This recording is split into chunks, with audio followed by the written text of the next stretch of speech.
Were you often called shy or sensitive as a child? After 6 years of introspection and healing, I realized that I am a highly sensitive person and it was so liberating. Like, fucking hell, I'm not broken, the world is. So, today I want to share the 6 signs of high sensitivity so that you can be empowered by it too. But what does it even mean to be highly sensitive? Most people don't understand this, so let me simplify it. The word sensitive origins from a Latin word sincere, which means to feel. So the sensitive person literally feels more than the average one. So let's say I tap you on the hand, that won't hurt.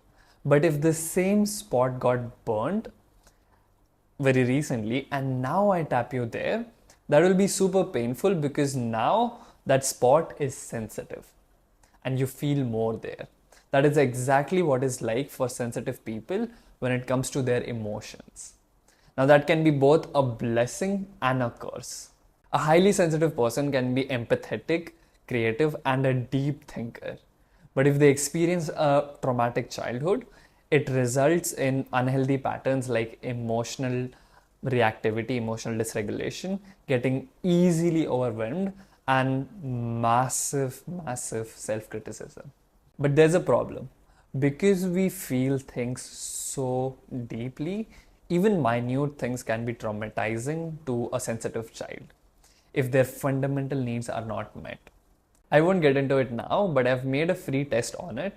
You just answer some questions and it gives you a score out of 100. And a lot of things start to make sense. I took it myself and this is what I got, which was unexpected.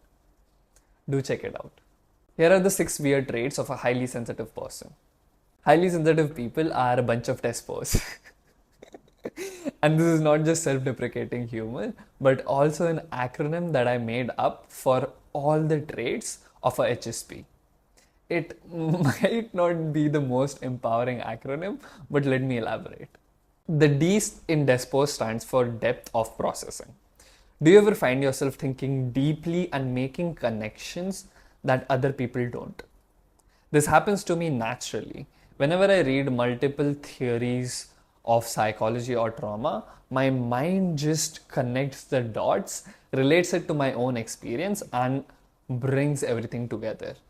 You also consider your actions and their consequences a lot.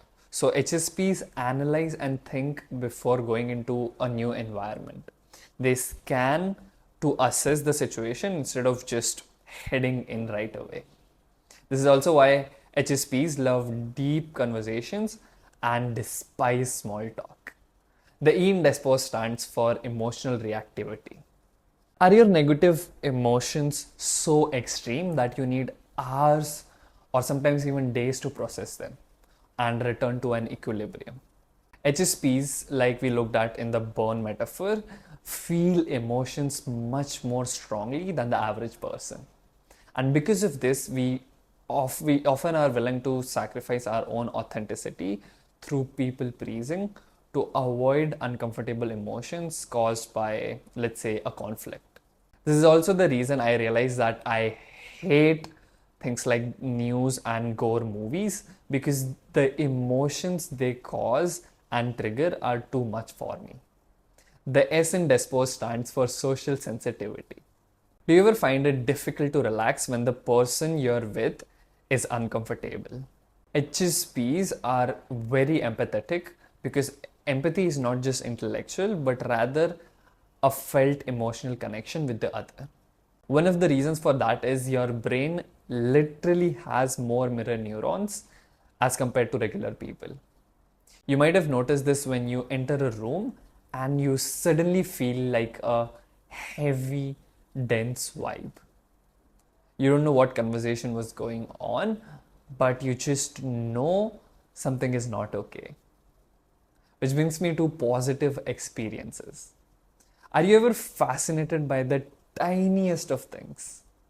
Because of the wide emotional range, when HSPs are happy, they are ecstatic. They get an awe of beauty in tiny things like the way the grass moves or how a flower smells. or even any form of art like music or painting, especially the subtle ones. The O stands for overstimulation. Is alone time a non negotiable need for you? Because the brains of HSPs are so active, they tend to get overworked a lot. It's like your brain is sprinting, it gets a lot done, but it needs good rest as well. For me, of course, I like my me time, but I also actively dislike a lot of stimulation in any form, especially through my devices. I avoid hyper edited videos like the plague. It is also the very reason I have warm lights in my room with a paper lantern on top of it to soften them. And finally, the last H stands for subtlety. Do you notice minute changes in your environment that other people don't? It could be day to day things like something rearranged in your room or major things like climate change. Because the brain of HSPs is more active, they are keen observers of their surroundings. But if you feel like emotions are a course for you as a highly sensitive person, click here to watch this video where I talked about exactly that and the one mindset that flipped everything for me.